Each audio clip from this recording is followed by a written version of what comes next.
What's up, ladies and gentlemen? Welcome back to the Codex Station's Comic Character of the Week, where we take one character, give you the deep dive on that character, all the must-read stories, all the badass moments, top covers, must-read stories, and so much more.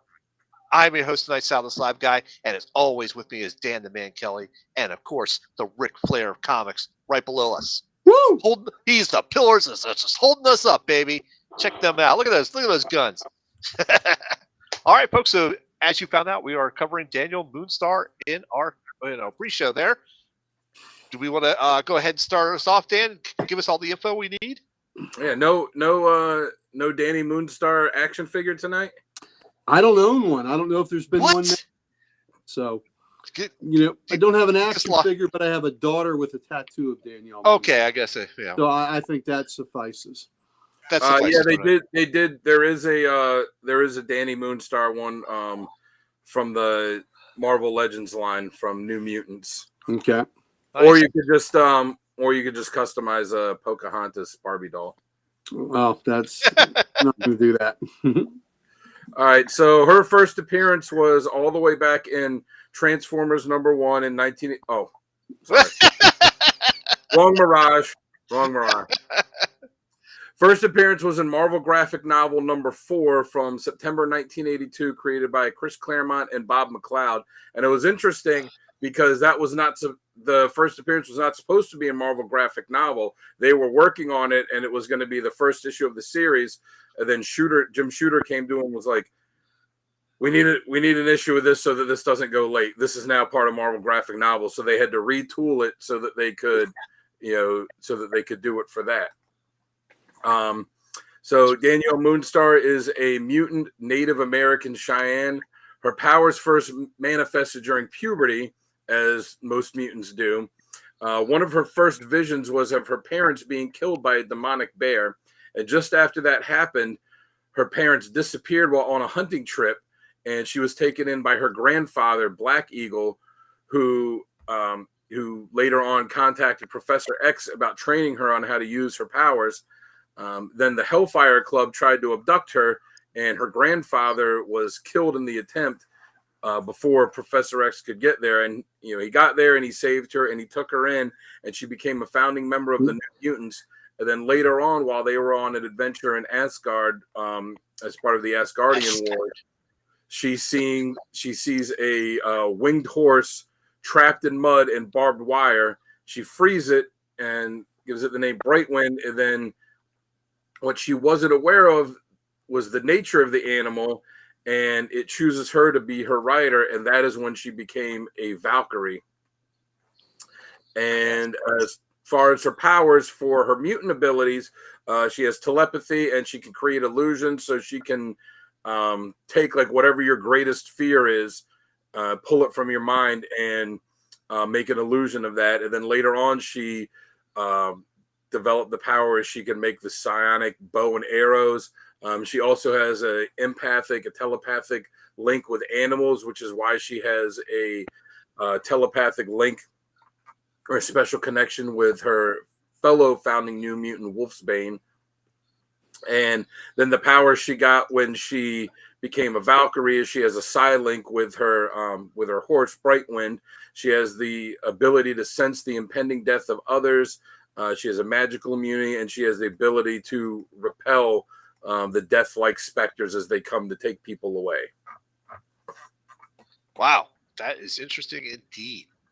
All right, so let's go ahead and jump to our next segment, which is what works best for this character. And Uncle Gary, why don't you go ahead and kick us off with that? Yeah, I threw that up there in the chat, but you want to tell us more about that first?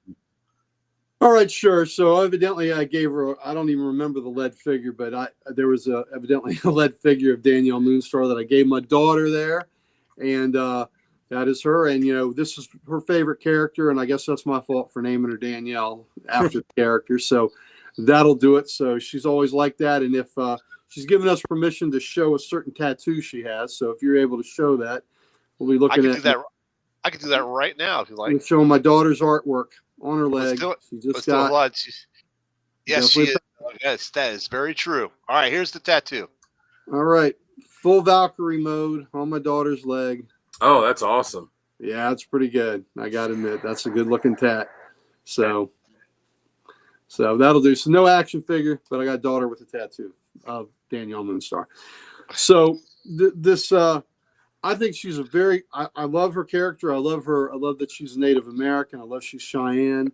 I love the fact that she was, she's a leader. Her and Cannonball were leaders in the New Mutants together. They were co-leaders for so long, and they, together, and they both have, I thought they were great co-leaders. They worked well together. So I think she works best when she's in a leadership position and in her mentoring position to younger mutants. She's very nurturing that way. But even though she's, bougie, it is pretty awesome. When she first showed it to me, I was like, damn, all right, there you go. So, yeah. Oh, no problem, Chris. As Tim says, never late, always on time. That's right, Chris, and Chris is Snoop. So there we go. Yeah. So I think she works best when she's in a leadership position, when she's mentoring young mutants, and even though she is great as a hey Richard, even though she is great, nurturing them, she's not oh, it'll be okay. She kick you in your pants. She's very much a motivator. She believes in love. I know. Yeah, we know it's you, Snoop. We know it's Chris. So she's very much a kick you in the butt kind of tough love. So it is tough love. It's love, but it's tough love. So I love her in that capacity. I think the aspect of her being a Valkyrie really is a cool addition to what her power set was, and that it's a cool aspect of her personality that she can walk in both worlds, our world and in the world of the Valkyries. So I think she is a very unique character in that aspect, and I really like that about her. Yep, absolutely. I'll go ahead and go next with that. I'm going to really echo a lot what you said, Gary. She is a great co-leader with Cannonball. She is a natural born leader. She's a free spirit. She will stand up and constantly argue with any leadership. Xavier, Magneto, doesn't matter. She's that person that's going to speak her mind if something is not right. And I like the supernatural ability with the understand animals and what they're thinking. I like that aspect of her as well. I like the psychic connection with Rain. Because Wolf's baby, because she's turning into a wolf, that makes her an animal. So the psychic connection works there. It's really good, and I think the relationship they had was very organic and very natural, and very well written. So I like that. Very much a sister relationship. Yeah, absolutely, and I like that. It felt very natural to me. It didn't feel forced at all. It didn't feel. Yeah, absolutely, Chris. You're absolutely right, brother. Yep. Very true. Very true. I read this, and I have to agree with this. Moonstar is the X-Men we need, but we don't deserve. Oh, and that is so true. That is so true. All right, Dan, what do you got for what works best? Yeah, I like her when she's in charge, when she's leading a team, because she's very much someone that is not going to just go along with what someone else says. She's going to stand up and speak her mind, regardless of who it is that she disagrees with. And, when she's watching out for students, like how even when she lost her powers, she was still, watching out for some of these students and helping the next generation of New Mutants.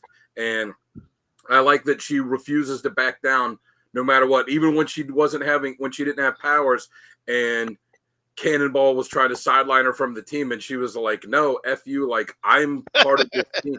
I'm part of this team. And she refused to listen to him when he said, you get out of here during the mission. And she ended up coming back and saving him. And she slugged him too. Yeah. And she's, and she said, you basically, you treat me like everyone else on the team. And he said, okay, but you got to remember what I say goes at that point. They had the understanding when they were co-leaders and, had a budding romance at one point, but that storyline quickly got abandoned. But so I like the fact that no matter what, she's going to stand up for what she thinks is right, and she's not going to let anybody stand in her way, regardless of whether she has her mutant powers, her Valkyrie powers, both of them, none of them. It doesn't matter. Yep. She's Totally a Cheyenne warrior is what she is. Yes, and I like the fact too that when she became a Valkyrie, because she's Cheyenne and she worship, I don't know, say worship the Cheyenne gods, but they have their own deities.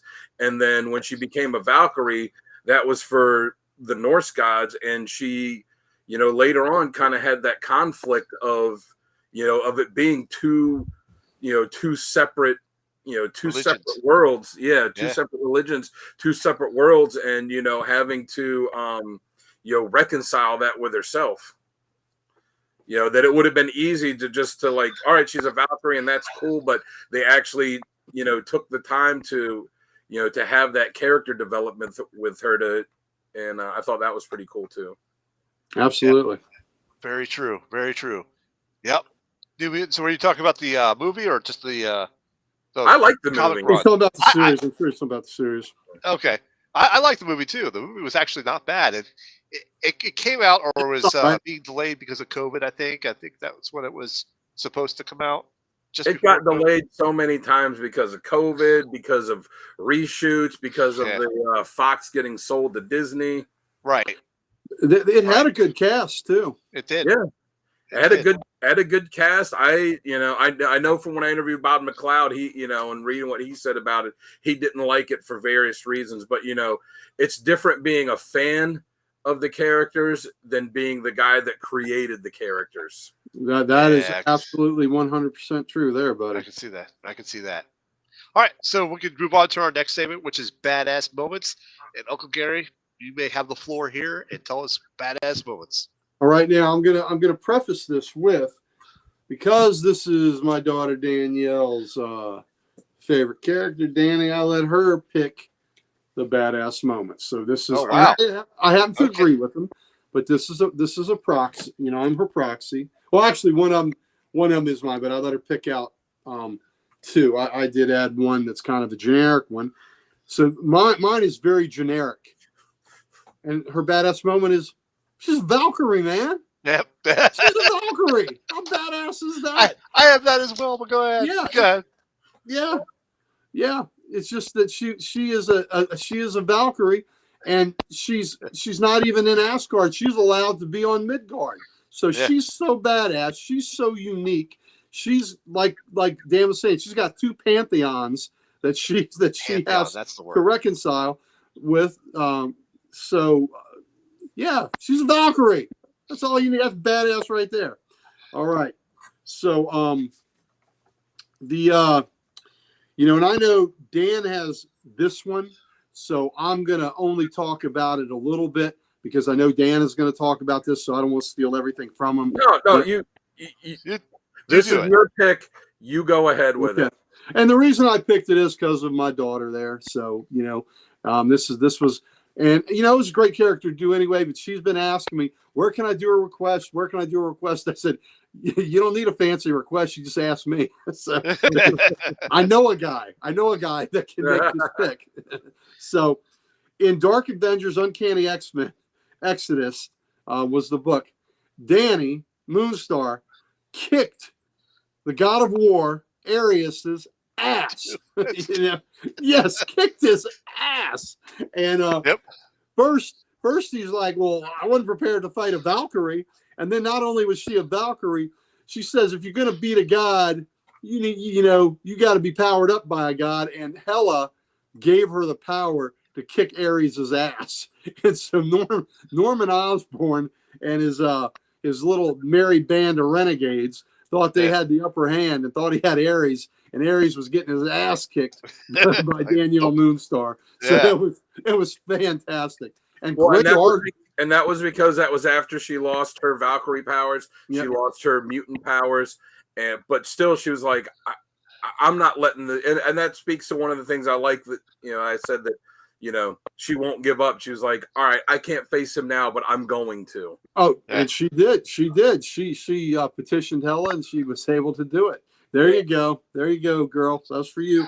And then in the picture you showed to introduce Danielle Moonstar, where she's got the arrow, because you cropped it, people are going to think what's holding the bow is her hand. She's got the arrow here, but that this hand is on the bow. That is her feet. Oh, That is her foot holding Hold the on. bow. Let's see if I can pull that up. But go ahead, Okay. keep talking. Okay, so it's her foot holding the bow. The reason it's her foot is because in New Mutants 20, Volume 3, Danny has been tortured, and she's got a broken arm. She's beat up. Her arm is broken, and she gets the drop on the bad chick. I think her name was Loca. Got the drop on her, and she's coming to get Danny, and Danny tells her, is behind her, says, "Look at me." And when she turns around, there's Danny balancing, has the bow, has her feet around, her feet are holding the bow. There it is. That's her foot. That is her foot holding the bow. And she pulls back with her good hand, and she shoots the arrow, and he shoots her right in the freaking neck. So there you go. But first she says, "Look at me," and then says, "Good girl," and then that's what she sees, and bam, lets it loose right in the neck, right in the gullet. So that's pretty badass. And the other part you can't see is that other arm is hanging down. It's broken. It's in a splint. So she has been messed up, but she is just as fierce as can be, and put that arrow right in that windpipe. So there you go. Those are my badass moments. And like I said, those last two came from my lovely daughter there. So Danielle, I hope you are happy. Well, you should be happy because of your choices. So there you go. There you go. She's got good choices. Let me tell you, Good choices. Two of them. I'll also let her pick a storyline and a cover too, so she got input there. So awesome. Good job, Danielle. Dan, you want to go next? Well, Gary took two of mine. Same with me. So that's all right. Danielle took them. Okay. Well, yeah. I also had the one from Dark Avengers X-Men Exodus from the Utopia storyline when she when she beat Ares, beat the snot out of him. Yeah. But now that I think about it, for Ares being the god of war, at least in Marvel, he gets his ass kicked a lot by everybody. If we ever do an episode of Ares, the thing I dislike will have to be for a god of war, he gets his butt kicked a lot. For a god of war, he's a pussy. Yeah. I am happy. I'm glad you're happy, kiddo. But yeah, so she, she beat on him like a drum. And I also had the one from New Mutants Volume 3, Issue 20, when she's just there. And it's cool when you see the full panel because you see her right arm with that splint, but it's like the battlefield kind of like made in the moment so you can keep fighting type of deal. Absolutely. And then she's pulling back with the foot and shooting them, and that was just that was kick ass. What issue number was it at again? That was Volume 3, number 20. Yeah, Volume 3, number 20. Yeah, and that scene takes place, if I remember right, that scene takes place about halfway through the issue. I can send that to you because Danielle sent me a picture of it. I can send you a picture. Okay, I'll see if I can get it up there so we can check that out. The last one I had is from her very first appearance from Marvel graphic novel number 4, right at the end of, I don't know if it's the actual last page, but it's right at the end of it when all the characters, they beat the Hellfire Club, they go to Xavier's mansion. He's like, "All right, you're going to be the new team," and he outfits them in the classic kind of X-Men uniforms, the yellow and black version that they have. And they all come out wearing their uniforms, and she comes out and she has the uniform on, but she has, her own Cheyenne belt, and she's got her own boots. And Xavier tells her, like, "Hey, you're out of uniform." And she just kind of puts him in his place there. She's like, "No, I'm not. I'm an individual. I'm Cheyenne." And I can't remember exactly what she says. Though I got the issue behind me. I should have pulled it out and looked, but that's a great pull, Dan. And again, that's one of the little moments I like. That's badass. That is absolutely little. Right. She was not going to circumvent her identity and who she was as a Cheyenne, as a daughter of the Cheyenne. She was going to wear that on her, that's her, her point of pride. Yeah. So here it is. It'll be. We usually have Uncle Gary's story time. Now we're going to have Captain Kelly's story time. There we go. All right, Captain Kelly, come on. Captain Kelly, give it to us. He says, "Danielle, you're out of uniform. Please explain yourself." Xavier says that. She said, "I am Cheyenne. Nothing, no one will ever make me abandon or forget or abandon my heritage. I'm also an individual, Professor. You say we must wear these clothes. I will do as you ask, but in my own manner. If that bothers you, I can leave. And that's the page. So it's that's the last page. So it's the page right before that. And I mean, that's just badass. Like right off of the bat, right when they, right when the team's getting together, and she's and she's letting Xavier know, yeah, I'll wear your uniform, but I'm gonna wear it my way. Yep. And if you don't like it, I'm just as happy to leave. Yep. I actually have that picture uploaded, so here we go. Here's that full picture. Yeah, shoot it with her foot. There you go. You can see the arrow shrunk into the throat. And the arm splinted up. Look at her. And like Dan said, that was a battlefield splint. She did that. And her finger is all beat up Busted too. up. So, Yep. But look at that. Good girl. She said, look at me. Turns around, good girl, and thunk. All right. So that is awesome. Thank you, Danielle. Great. Yes, great thank you. Also, two of my badass moments were actually all three were now mentioned. All my badass moments were mentioned, but that's all right. Becoming a Valkyrie. That's just in general a badass moment. Because the Valkyrie powers are just amazing. In addition to her own, And the Valkyries didn't want her. Remember, they were like, they were like, she's a human. She's not one of us. She's not from Asgard. She shouldn't be a Valkyrie. And the one spoke up and was like, the steed chose her. That's just how it is. Yep. Yeah, exactly. So I also had the Dark Reign where she beats the piss out of Ares, And then I had one of my badass ones where she slugged Cannonball after the argument that they had. Yeah. I mean, that was if I remember right, that was a depowered. Yeah, she was depowered. She was depowered at that time, and she just hauled off and just clocked him. Yeah, that's because he told her like when they were having a fight, a battle. He's like, you don't have any powers anymore. Get out of here. Get in the car and go. And she's kind of like, okay, and then leaves. And he's like, that was kind of easy. And then she comes back later, saves them all, and then that's when she clocks him, and she's like, you treat me like everyone else. Yep. Yeah. Exactly. And now Cannonball wasn't doing it to be a dick. He was doing it to protect her. He was trying to protect her. Yeah. He's doing it because he didn't want anything to happen to her. But but she let him know that she wasn't anybody's little sister. Well, there was another time, there was another time too in the X-Men cafeteria when she beat the piss out of Hope Summers too. Mm-hmm. Yeah. Yep. Definitely. It just goes to show you that do not cross her, whether you are friend or foe. She will throw down. Yeah, I was gonna say she has no hesitation to throw down at all. Hey, Wes. Hey, Wes. Hey, buddy. And I think she has a pretty good. Doesn't she have I think she has an interesting relationship with Forge too, since they're both Cheyenne. Yeah. That's something that they bond over. So. Right. Absolutely. All right. So this brings us to our next segment, which is critiques and criticisms, stuff that we don't like about her. One more. I'm sorry, one more friendship she has that's pretty cool, even though it's not a fellow Cheyenne.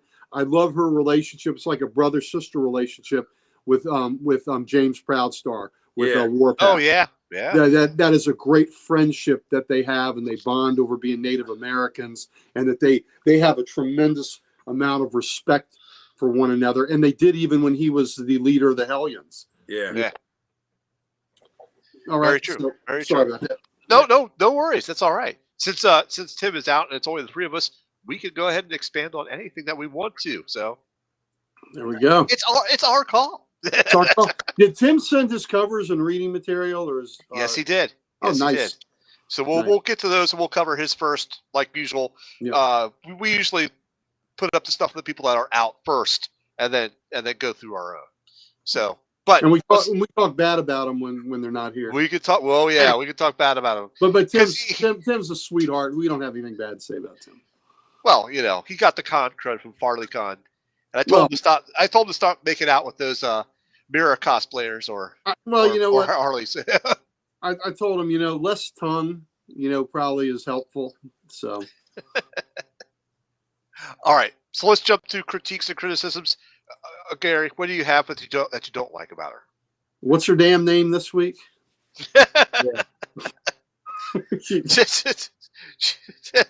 You know, that's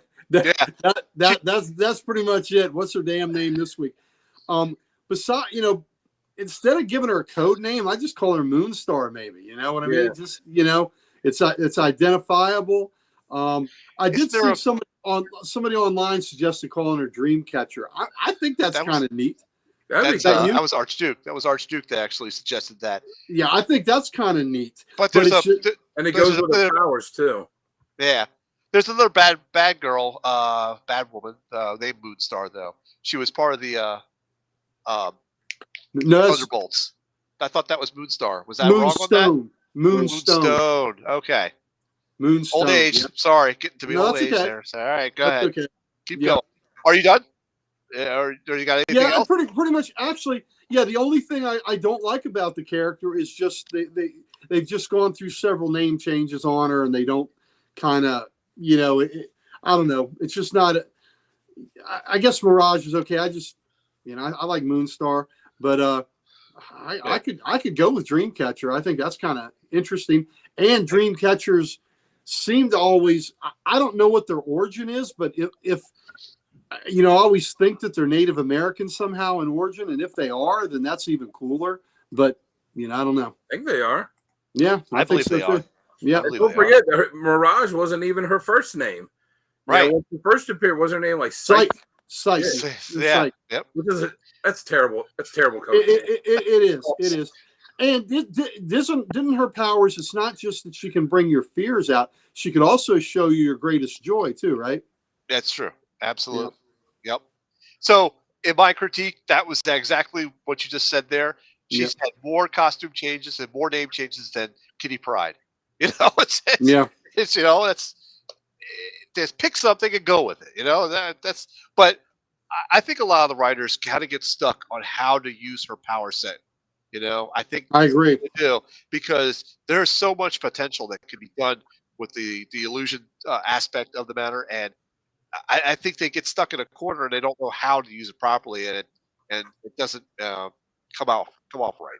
I'm going to say it like that. I think that's why they end up using the Valkyrie stuff more than her powers, is because I believe you're right. They don't have a good handle on how to use her powers. Right.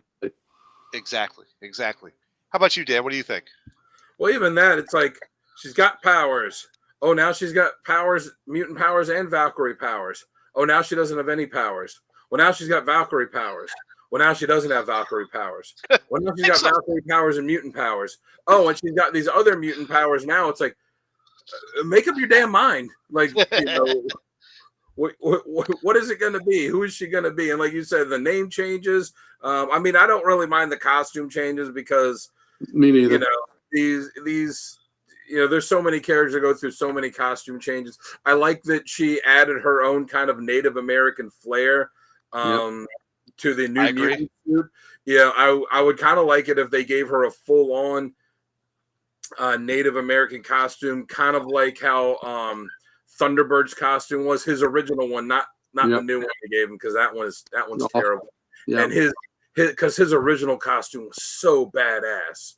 It was such a fantastic design that Dave Cockrum did. And, give her something, kind of similar to that, like a superhero suit that still, represents the Cheyenne. I think that would be pretty cool. And, make her, raise her profile some. Like it seems like she always appears in New Mutants, but like she's not, a member of X-Men or X-Force or any of the other ones yet.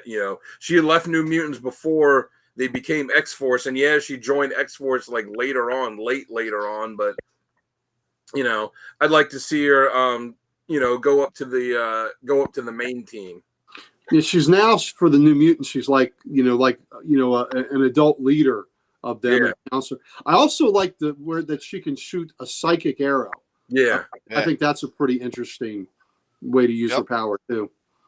Yeah, I'd like to see her on the main team and be like a field commander on that too, Yeah, Bouge, I like Moonstar too. I think that's a cool name for her. Yep. Yeah, she has not been in a relationship with Warpath that I know of. I know they briefly had the thing where they were going to have her and Cannonball get together, but they abandoned that pretty quick. I think the Warpath thing always seems like a brother-sister relationship that they have. That's pretty cool. Yeah. And, honestly, I wouldn't want to see her get together with Warpath, because that, to me, that would just be kind of lazy writing. It's like, we have this Indian character and this Indian character. Well, let's put them together. Just like, kind of like almost like with Storm and Black Panther. It's like, oh, we have these two African characters. Let's have them get together. Like, it just, it just seems like you could, it's too easy, to do that. And a cool Native American character that was in the Legion of Superheroes that Mike Grill co-created is Dawnstar. So you got a Native American that's a star, So Moonstar, Dawnstar, they're all shimmering. Yep, absolutely. All right, so let's go ahead now, jump to our next segment, which is top covers.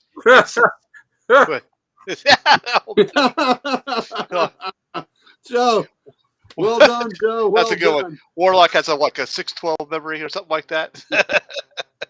We're going to jump to top covers, and since Warlock is on dial-up, 9600 baud modem.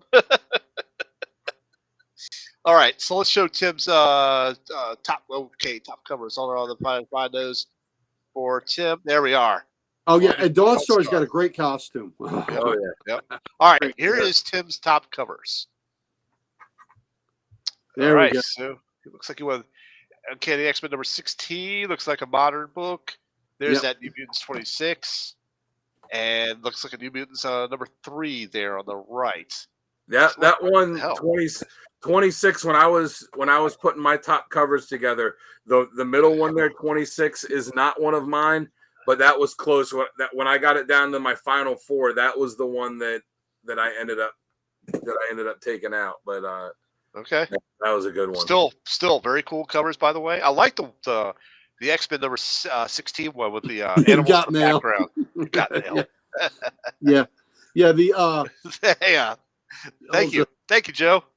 Yeah, I do too. I love the background of the 16, and that's a variant one. And the number 26, you'll see that with mine too. That is by Maria Wolf that did that, and that is really cool. And it's got the psychic bow and arrow, which is so cool. Yep, very cool. And I love the other one. She is weapon down on that other one. Looks like that was inspired by something McFarlane would have done with all the weapons. Yep, I'm pretty sure too. All right, pouches too. It's got pouches. Yep. Dan, let's go ahead and see your top covers next. And there you are, coming up. Oh, sorry, I clicked too fast. There we are. All right, so the one all the way on the end is New Mutants 41 from the original. I can agree with that, Bougie. Yep. Yeah, the original series. I just thought that was cool. That kind of almost like an Old West type of showdown. Yep.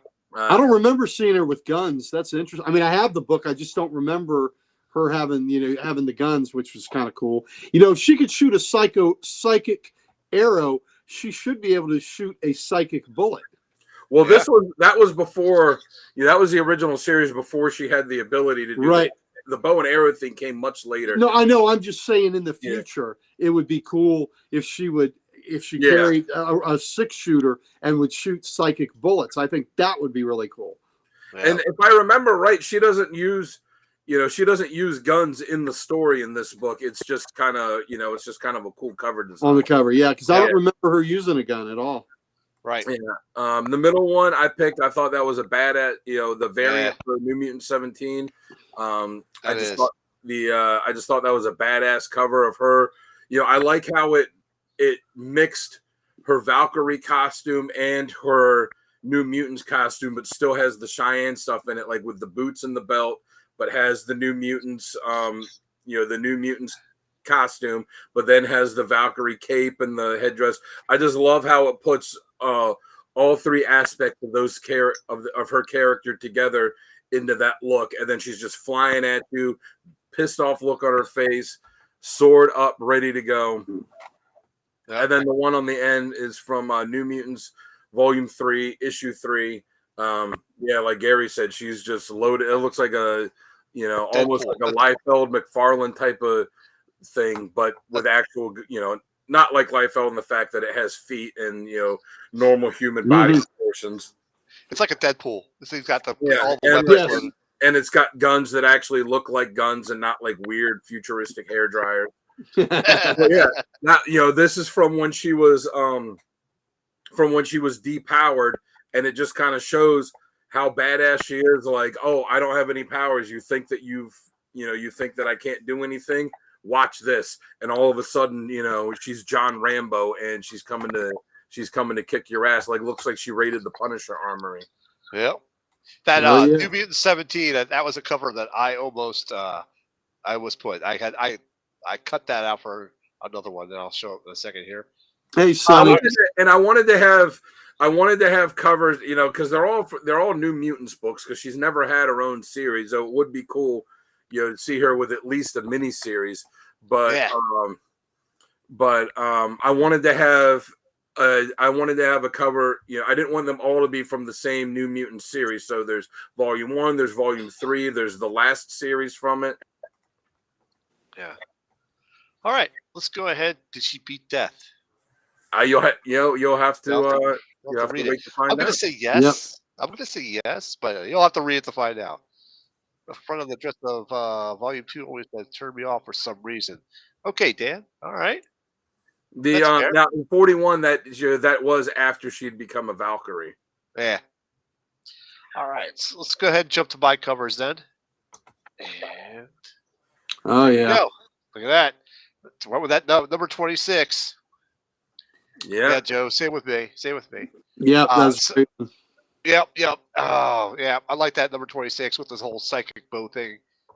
This is pretty badass. Maria Wolf did that, like you said. Yep. So that X-Force number 67, that was by Adam Paulina and Mark Morales. But I like that because I felt like it was like, sometimes I don't like the full uniform type thing. I like when they add their own flair to it. And she's got the headband with the X on it. X on it. Yeah. So. And that was the whole friend or foe. I don't know if one of you guys have it on your reading, but the whole friend or foe thing on that was a pretty cool story they had going on with her at the time. Yeah, exactly. I agree. And then, of course, the far right one, New Mutants #1. This is a variant. Of course, it's Alex Ross because he's just a master of all artwork, I believe. And that it's just you see her front and center, just below Cannonball. And she's got the bow drawn on you. It's just pretty badass to me. I love that cover. That is a great New Mutants cover. Yeah, I love those covers. I like the X-Force one a lot too. And yeah, that's an Alex Ross, Joe. Absolutely. Yep, 100%. All right, Gary, let's see what you got for covers. All right. Oh, look at that. There we go. So let's go with the one in the middle. That's the one that my daughter Danielle picked, number 26 there, and that's a variant edition. Good taste there. Yes, she does. And I'm like, I just really, I love her teeth gritted, and I love the bow and arrow. I love those, the psychic bow and arrow and the squiggly lines in it as it's been formed. I just think it's really neat. The energy, that it's. I also love all the arrows behind her, like stuck into the tree. In the tree, yeah, absolutely. The one on the right is part of the Demon Bear storyline, and that is Bill Sienkiewicz did that cover. And I know his art, at this point, his art was very stylized and, kind of off-putting to a lot of people. But I do believe for the nightmare quality of the Demon Bear storyline, I believe it was perfect. I really do, because it was like a nightmare scenario, and I believe the art was really good. But I just love that. I love the teeth behind her and her face, and the grim look on her face. I just absolutely love that. And then on the left, this is for the Chris Claremont anniversary special. This was by a Pepe Larraz, and I love the Demon Bear behind the woods there. And I love that she's stalking it like she's hunting it. You see her footprints leading all the way up to the tree line, and I just think that's a really cool cover.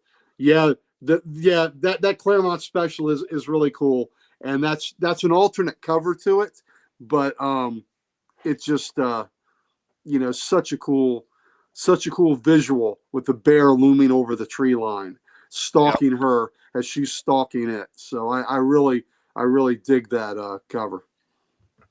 Yep, that is awesome. All right, so with top covers now done, we can jump to must-read stories. These are 3 stories that we picked out. We can always add to them, and since Tim is out, let's go ahead and take a look at his. Yeah, yeah, I hear you, Jeff. Yep. All right, where is Tim's readings? There's Tim. There we go. So Tim recommended Fearless Defenders.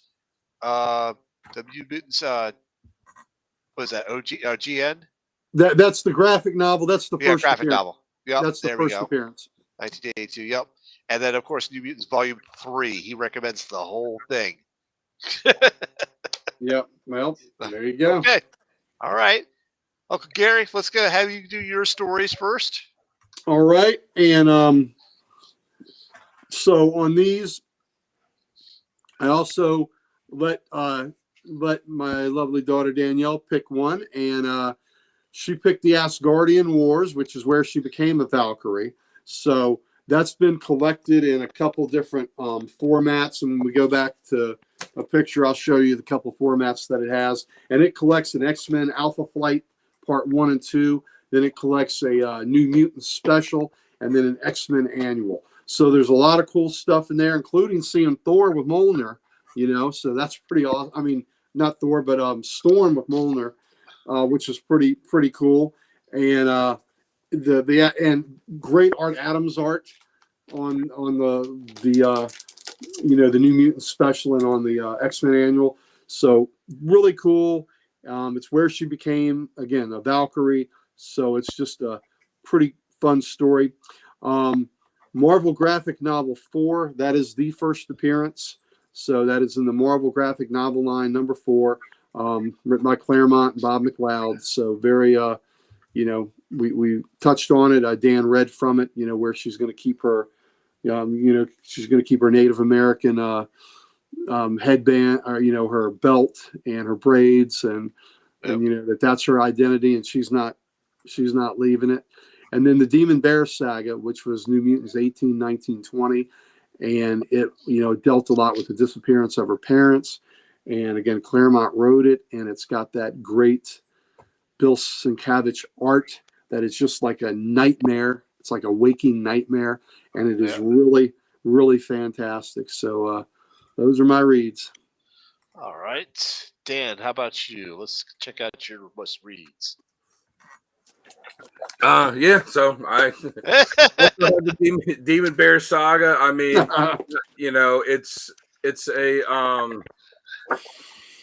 it's a seminal comic work, not just for New Mutants, not just for her, but just for comics in general, especially at that time. And I'm not a big fan of Bill Sienkiewicz's art when he got to this stage of his art where it got real stylized. I like some of his earlier stuff on Moon Knight, though I know he was compared to Neil Adams a lot. Maybe that's why I like it. That's not a terrible comparison. No, that's a pretty good. I wouldn't mind if I was compared to him. Yeah. But even though I'm not a huge fan of his work, like this storyline, it fit absolute perfect. Yep. With it, like you said, it had that like nightmare quality to it. And it was cool because when she was introduced, it showed that she had, her first, one of her first things that she had, her visions, was her parents being killed by this bear. Then they disappear on the hunting trip. The demon bear comes, and then spoilers, put earmuffs on if you don't want to hear spoilers of the story. It turns out that, the bear was just like the psyches of her parents that were put together. And when they defeated it, her parents got separated and were able to like go and live their lives again. So that was a pretty cool, significant story for her. And then Asgardian Wars, it's a cool story with the New Mutants and with X-Men, but that one is another thing that's important for her character because that is where she finds the horse Brightwind, and the horse is trapped in this mud and it's covered, all tied up in this barbed wire, and she frees it. And as she's freeing it, she starts having this connection with it, where she says, you know, it's almost like she can feel the pain too, and you know, and she's never seen this horse before, but she's just like, I have to save this creature, and that's when she becomes a Valkyrie and, you know, gets all those powers too. So that's pretty essential for her. And then I showed the cover for this too, and I just really like the story. The New Mutants Volume 1, Issue 41. It's a solo story with just her. She, you know, after she's been a Valkyrie, but she goes to you know, stay with her parents, and there's a big snowstorm, and they're going on their ranch, and she kind of gets worried about them, you know, about something happening to them again. And, you know, they tell her, like, you know, go to the mall, get yourself some clothes, and, you know, because she's just got her new mutant gear, and she runs into some people there that are kind of hassling her, and she has a vision of one of them that used to be her friend that, you know, that's now hassling her, and that, you know, that he's going to die. And she's, even though he's, you know, being shitty to her, all this, she does everything in her power to try and save this guy from dying. And it's just it's a really cool story. And it shows the kind of character that she is, that, you know, that even though this guy is making himself an enemy of her, she's still going to try and save him. All right. That's kind of gal she is. That's so true. Yep. Yep, the Legion storyline isn't bad. That is no, that's good too. That sure is. Yeah. I actually thought that, Joe, but I didn't want to say anything. So you know what? That movie was a lie too. Never ending story my ass. It was like an hour 45, and then it ended. All right, so let's go ahead and check out my stories here. And it's Versace, Joe. Versace makes Versace. And we're going to see a lot of the same. Look at that. Demon Bear Saga as well. New Mutants Volume 1, number 41. I can't add anything to these guys because you guys did talk about them so much. The Chris Claremont Anniversary Special number 1, that was just fantastic. I really like the Shadow. I like the battle against the Shadow King as well. It's just a well-written story, and Chris Claremont can't do anything wrong. Yep, and me too, Danny. I actually like the animal empathy of her too. Yep. So I'll go ahead. I won't talk about these other ones because I think they have been talked about already. So let's go ahead. Jump. There's also an interesting one. You know how Marvel does those Marvel voices one shots? They did one that was for Native Americans, and she had a story in it. I just didn't include it because it's such a short story. It's only a few pages, and there's not really a ton that happens in it, but it is cool to see that and see it written, especially because the author of it is the woman that wrote it is Native American herself. Now she's not Cheyenne, but still it was pretty cool to see, you know, the character written by a Native American woman who also, I read an interview where she was like, yeah, I hope to be able to write some more for her. So, you know, we'll see. We'll see. What do you got, Gary? This is the edition of the Asgardian Wars, a nice deluxe format of it, and it's just really, you know, it's a really good. Let's see if I can get a good. It's what just issues really. What issues are the Asgardian Awards? Asgardian Awards. It's Alpha Flight, X-Men. It was a 2-part crossover, and then it was New Mutants special number 1. And that's it. And then it was X-Men annual. I forget what the number. Oh yeah, I remember that one. Okay, and that's it's where Storm on the cover too. Storm's on the cover with a certain Norse god's hammer, and here's Storm with it. Yep. So and that was when Storm was depowered. She didn't have her mutant powers anymore. So for her to get Mjolnir and for her to get these Storm powers again, that was a big deal. It was a very big deal, and so to have with it, and then I have an older volume. See, there's the older volume. It's not the deluxe hardcore cover, but it's been scribbled on by Art Adams. Oh, nice. Oh, man. And by Claremont on the other side.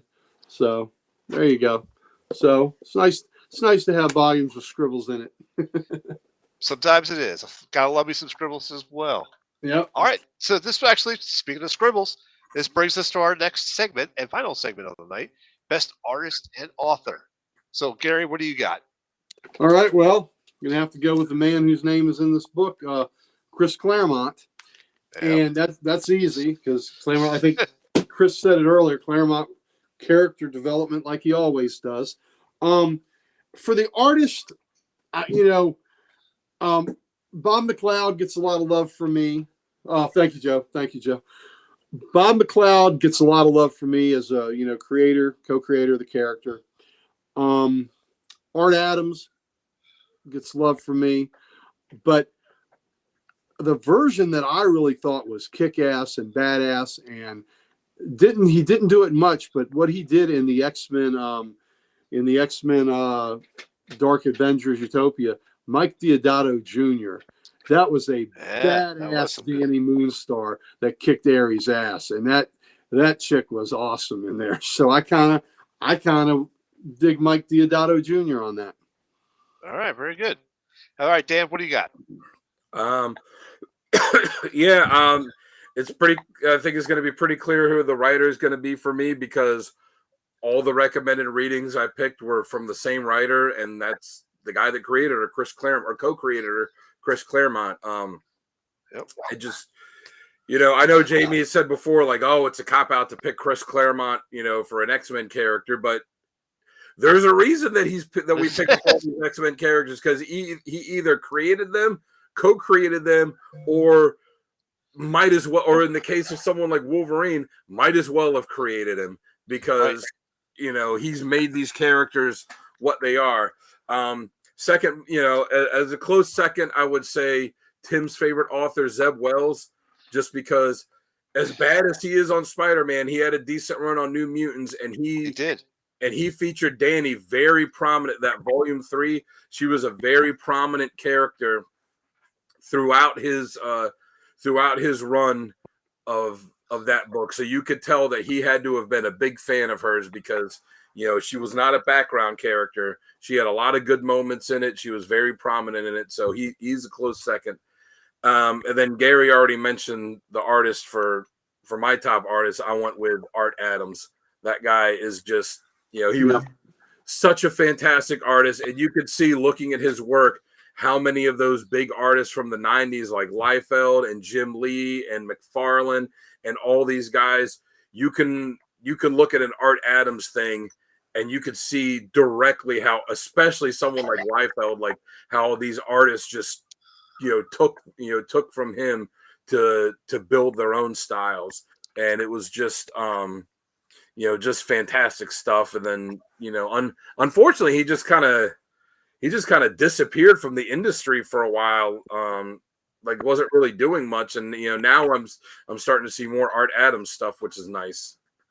Yeah, I think he started doing a lot of independent stuff, Right. But yeah, Art Adams, very gifted.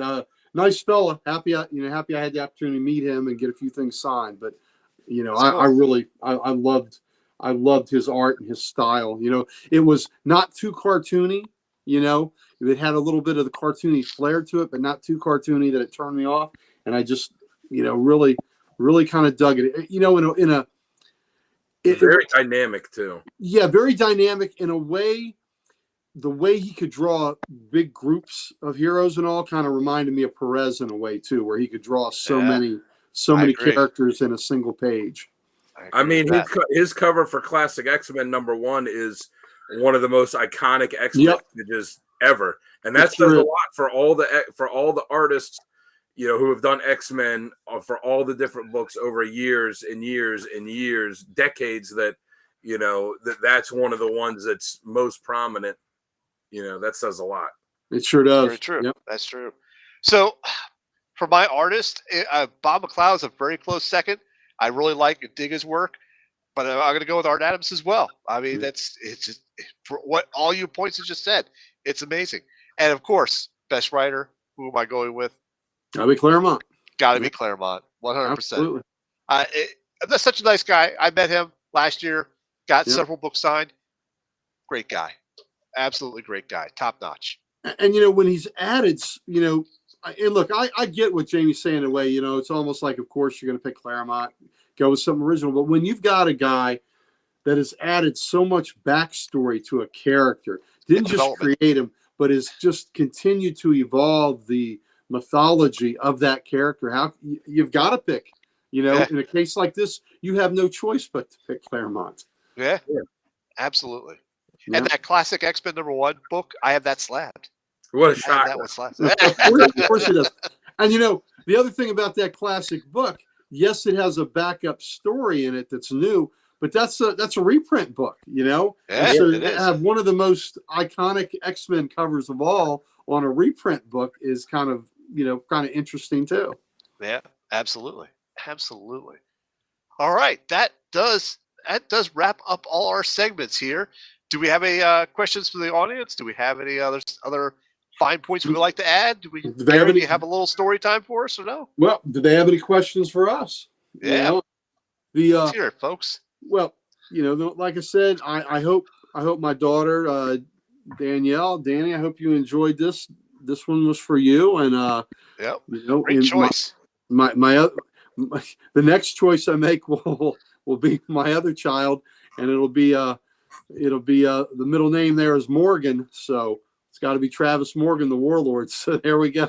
So they both care, they both are badass warriors, so that's kind of funny that the characters I picked for them. But I'm glad I could do this for her, and it's also a great character. It's one of it's not one of Marvel's front and center characters, but it's a great rich part of the Marvel tapestry, and one of the great mutant characters that Marvel has. Yeah, Joe. We can go hours just on this. You can always have more guns, baby. That's the Ric Flair right there. Woo! You're welcome, baby. Absolutely, it's my pleasure. I'm glad you joined it. Glad you joined the show. I definitely enjoyed reading this character and doing this type of show. And like you said, Gary, she's not a front and center prominent character, but she is so dynamic and just worthy of reading more. So definitely, if you're out there, check it out. Black Adventure Brown. Joe, I forget what it was, but I mentioned the Brown Lantern in something today, and I can't remember what it was. So it wasn't on the show, but maybe it was on. I think it was on the Comic Logic preview show, where for some reason I mentioned. Was the preview show tonight? Was the preview show tonight? Okay. Yeah. So I think I mentioned the Brown Lantern there. So Brown Lantern, we're gonna have a comic character of the week with him. The Brown Lantern. Well, there you go. Here we are. All right. Codex shirt just says the front just has the Brown Lantern, like the lantern symbol of it. On the back, it just says "The legend lives on." The legend lives on. The legend lives on. It's a whole movement. So it's a movement, all right. Yeah, right. I know you see all what I did there. I see what you did there. Very good. Very good. All right, folks. Let's go ahead and wrap this one up and put it to bed. And let's go ahead. Yep. Yes. Sorry. Let's wrap this one up and put it to bed.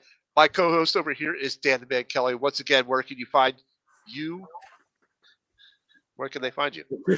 Okay. Well, you ended that. Sounded like it wasn't a complete sentence. Yeah. Sorry. I'm not with it tonight. I'm like. Yes. Dan Kelly Art on Instagram. Go check it out. Yes, ladies and gentlemen, go check out Dan Kelly on Instagram. He is a registered CGC artist. You get something signed by him, send it off to CGC, get the yellow label. What does that say, Gary, right there? It says Dan Kelly cover.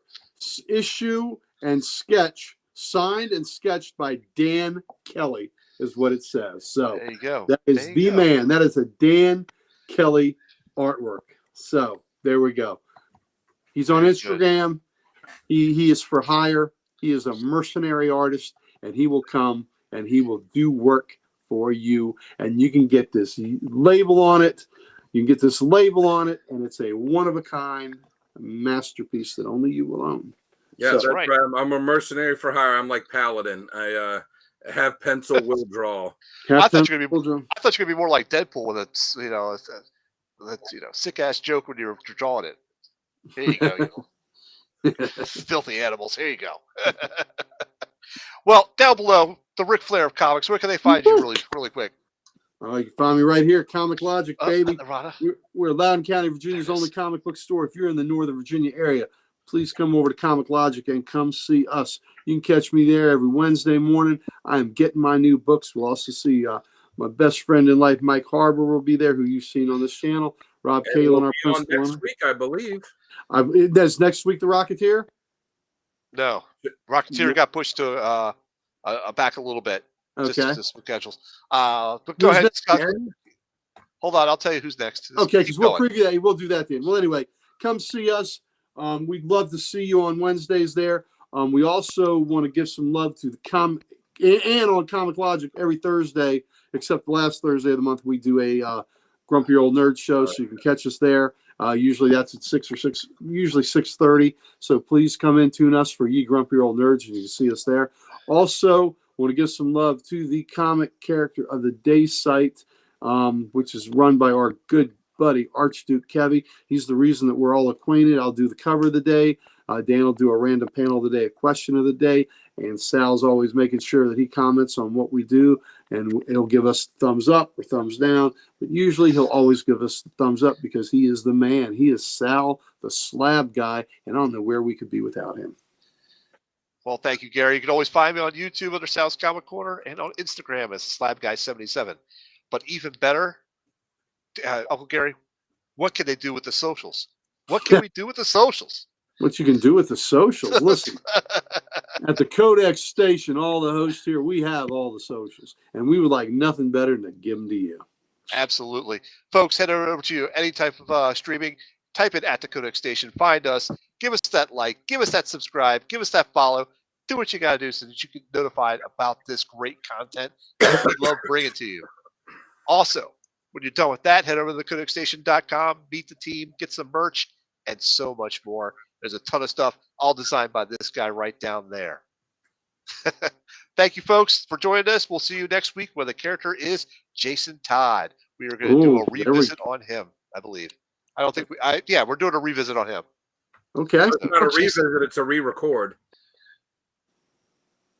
Re-record?